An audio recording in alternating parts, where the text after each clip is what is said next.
What's up, guys? Fishing geeks. I wanted to do another video here. I'm gonna let you guys in on a little bit. I've got a series coming soon, hopefully within the next couple of weeks here. I'm gonna start fishing videos and kind of get this channel rolling a lot more. Do some fishing videos with a friend of mine who has some more professional cameras and, you know, microphones and things like that, and he hit me up asking me if I wanted to do a fishing channel. And I've been talking about doing something like this forever, but I just don't have the right cameras. All I've got is like a newer phone now, so I can do better videos than the old one, but nothing really spectacular. So I wanted to fill you guys in on that. A friend of ours that we both know is also going to be helping us edit. He was taking film classes, stuff like that, so he's pretty good at editing, if I may say so. So I'm going to enlist him to help me with that, do some stuff, and hopefully I'll have some legit tip videos, you know, tips and tricks, you know, vlogs, taking you guys on trips with me when I go down to maybe the coast, or when I go on like legit fishing trips and stuff like that. I kind of want to just take you guys with me. You know, I don't think my channel will ever be huge, but, you know, if a few of you guys on YouTube happen to, you know, see my channel and learn a few things, you know, that makes me happy. That'll be something that, you know, I enjoy. So I'm going to continue on. I did a video a couple months ago about fall fishing. I think I did it in like November. I can't even really remember. October, November or something. I don't even remember when I did it. But I did fall fishing video. And I talked about my favorite fall baits and baits getting into early winter, you know, and, you know, I kind of touched up a little bit on late winter, but mainly stayed in the fall, early winter stages. And in Louisiana, we don't really get a whole lot of like super cold weather. So basically, we had our first like hard freeze, which isn't really that cold. It was like 30 something degrees, 28 degrees at night. And that was a few weeks back. I fished at City Park with some friends that day. It was like frigid cold to them. You know, I lived in a cold area for a year in Cleveland, and I just don't really feel like 30 degrees is that cold, because it got way colder than that in Cleveland. But anyway, so we fished City Park, caught a few bass. You know, City Park in New Orleans is probably my all-time favorite place to fish, period. And caught some bass, and it really kind of like tested me a little bit. You know, I was throwing like real slow presentations like I like to throw during the cold winter months, and when the bite starts to slow down. So it's going to be getting cold again, and I felt like I would do another update. So basically what I want to touch up on is a technique that a lot of people overlook, and a lot of people don't utilize this technique a whole lot. And I do a good bit, and I really like this technique, and I really think people should really hone in on this, because when the bite is slow, when it's cold and the fish are lethargic, they do not go after baits, they do not go after, you know, baits that are fast moving. You know, they don't go after those ridiculously like crazy presentations. Really, you just need to slow down. You need to slow down, and you just need to fish and expect to get maybe like, you know, 4 or 5 bites in a day's period. You know, when it gets super cold here, you know, in some of the ponds I fish, I don't really feel like it's affected too much. But in some of these other places, you know, people fish on rivers and lakes and things like, and big lakes and stuff like that. It's, you know, you fish all day and you may catch like 2 or 3 fish, but those 3 fish you're going to catch are going to be big, solid, you know, 3, maybe 2.5, 4 pound largemouth, something that's a little bigger than your typical 12-incher. It's, you know, just read stuff that the pros talk about. You know, they fish jerk baits, they fish jigs around structure, you know, they fish real slow. And a lot of people like to fish finesse, like drop shots and shaky heads, because you can fish those really slow and keep them in one place for extended periods of time without having to hop them along the bottom. That's the one thing I love about a drop shot, is you can keep the drop shot in place for an extended period of time and just keep bouncing it, and giving it that, that subtle presentation, and you don't have to fastly bring it back in, because, you can keep it in the strike zone longer than you would something like a crankbait that you're just freaking rolling back and burning it back. A jerkbait would work pretty well, but I like to fish real finesse when I'm fishing in the cold winter times. And right now I've got this setup, which is only temporary. I've got a Falcon rod coming in tomorrow or Wednesday, which I'm going to be using primarily. This is just a Matsuo combo rod. This rod's actually my roommate's, and I've got this Sienna reel that I have right now spooled up with 10-pound Trilene Extra Tough. I like to, do 10 to 8, sometimes 6-pound line for these finesse techniques that I use. 10 pounds is a little bit heavy, a little bit more heavy than finesse, than like something super finesse, but I want to teach you guys about split shot fishing. Now, this is something that I've done over the years a lot, and sometimes I kind of forget about it too. So I just want to remind you guys, if you watching this, if you fish, I want to remind you guys about this technique. Now, what I use is a circle hook like this. This is a Gamakatsu. I don't remember the exact model, the exact size. This is a Gamakatsu size 2 octopus circle.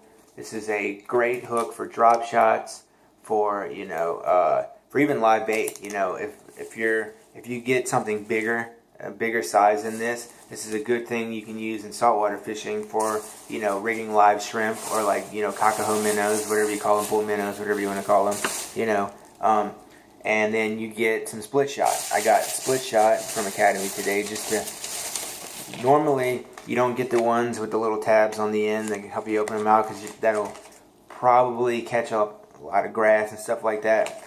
But I buy these. This is a size 7, so that I don't have to use multiple split shots.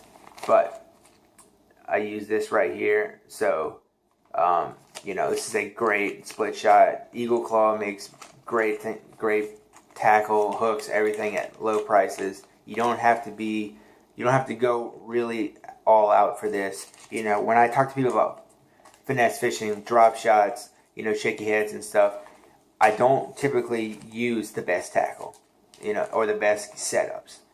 For years I had a Berkley Cherrywood HD rod paired with a Fluger Supreme, which the Supreme reels are kind of expensive. They're $100, but I had a Berkley Cherrywood, 7-foot, $25 rod that I bought from Academy for God knows how much, for God knows how long. I had that rod until finally swiped it with one of my other baits on accident and snapped the rod tip off. But I've used that for years, and I think that you don't really need, for drop shotting and finesse fishing, you don't really need a super expensive setup, because a lot of times when I'm drop shotting, I'm just looking to see my line move. I'm looking to see a fish take it and start running, and I don't really need that sensitivity, but that's my preference. I know a lot of people have those G Loomis drop shot rods, and a lot of people have those, Falcon rods, which I have a couple of Falcon rods right now, and one coming in the mail. Falcon rods are insanely nice. I mean, they're probably my favorite brand of rod, especially the Buku series, $100 rods, $120 rods, depending on which one you get, and they hold up so well. But anyway, let me get in on this because I don't have too much time. But take this hook right here. It's just an octopus hook. Showed you already. Whatever knot you want to tie. When I'm not in a hurry and in a pinch, I tie a Palomar knot. That's my absolute favorite knot to tie, especially for finesse fishing. I tie a Palomar knot. You just loop it through like that. Take that end and put it through the opening on your hook right there, and then you take your hook and you slide it through the opening just like that, and you pull, you wet a little bit. I wet it just a little bit just so that knot stays in place. People always look at me weird. People that don't really know fishing always look at me weird when I do that. I take some of my friends out that don't really fish a whole lot, and they're like, why ew. He's like, why did you wet your line? Well, people always say, and I kind of agree with them, that saliva, when it dries up, it helps keep that knot a little more intact. So basically, you're gonna cut that tag end off. Whatever you've got. I got a knife right here, scissors, whatever you've got. Cut that tag end off. And then what I like to do is I've got my size 7s. I think it was a size 7. I can't really remember. This knife sucks. I need to sharpen it. Take that split shot, and I usually go probably about 18 to 20 inches, 18 to 20 inches above my line, and put that one split shot on there. I like to clamp it down just so it doesn't really move. Clamp it down with my teeth. You can use pliers, doesn't matter. Teeth work just fine. And there you have it. You got your split shot, and then I just estimated hopefully that's somewhere between 18 and 20. That's about as long as I like to have it. And this kind of helps a little bit. I used to think this was a lazy Carolina rig. I used to just call it that when I was younger. But you have less weight than a Carolina rig, so you still kind of have that weightless tactic. I like to throw, sometimes I like to take like an offset worm hook, and throw like a Senko on it, like a Yamamoto Senko. That's a great way to do this. But my all-time favorite is to just do something like a little circle hook, maybe a little bigger circle hook than this, and nose hook like one of those 4-inch Senkos, or just kind of do a finesse bait like this. This is the new, I don't know if this is new really, but I've only seen these a couple of times. These are the Zoom swamp crawlers. These are fantastic. I'm pretty sure this is 6-inch. You just hook it right through the nose like that, and just let it sit. Just let it sit just like that, and kind of just slowly drag it along and twitch it every now and then. I mean, it's just a slow and subtle presentation. Like I said, when it's cold, those fish just, they're lethargic, and it happens pretty much everywhere. And, I'm slowing down my techniques when I'm fishing in the winter. So just wanted to give you guys that little quick tip right there. And also another good bait for these wintertime conditions. I bought one of these today. Is something like this, like a blade bait. This is the Strike King Rage Blade Blaster. This is a good bait right here. Now, I normally like the Johnson ones, but this is a good one. I've bought this before, but the Johnson blade baits are great as well. And this is also another good finesse technique. What happens is you have like those 1 to 2 inch, maybe 2.5 inch shad that die off in the wintertime when it's really, really, really cold and they can't survive. And so what happens is, this blade bait, just kind of throwing it out there. I like to use a spinning rod when I'm throwing a blade bait, especially because if you're fishing deep areas, sometimes when you're fishing on big lakes, when they have like the monster shad that are dying off and you're throwing a blade bait, when I was fishing on boats with my friends in high school with my family, we would go to places and I would just take my spinning rod and just drop that blade bait down. And with a spinning rod, it's easier to let your line out than it is with a bait caster, in my opinion. Somebody would probably tell me no, but I know a lot of people that agree with me. Easier to let your line down and you just jig that blade bait up. And it's kind of the same concept. I usually put this on a bait caster when I'm fishing in a pond because I can cast better with a bait caster. Throw it out and just, twitch it up and down while you're fishing that pond, and give it that kind of like motion that the shad is like dying, or a silver bait like this really does give off that flash like a shad, and it's a great way to catch lethargic bass that are feeding on dead shad. So keep that in mind. We're in we're gonna have a cold period coming up within the next week. This weekend coming up, it's probably gonna be cold, so just keep that in mind. You guys keep fishing. I want to tell people this more than I probably should, but if you have a little cousin, if you have a little brother, take them fishing.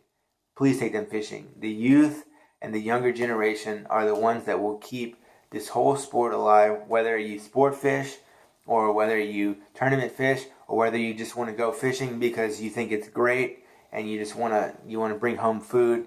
Teach young ones to fish. We need to keep this whole industry thriving.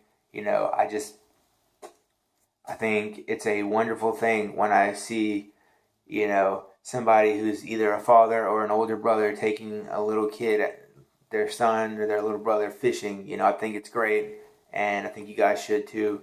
So, like, comment, subscribe, whatever. Just let me know how you feel about this. Some real, professional looking videos should be coming up soon. So stay tuned, and thank you so much.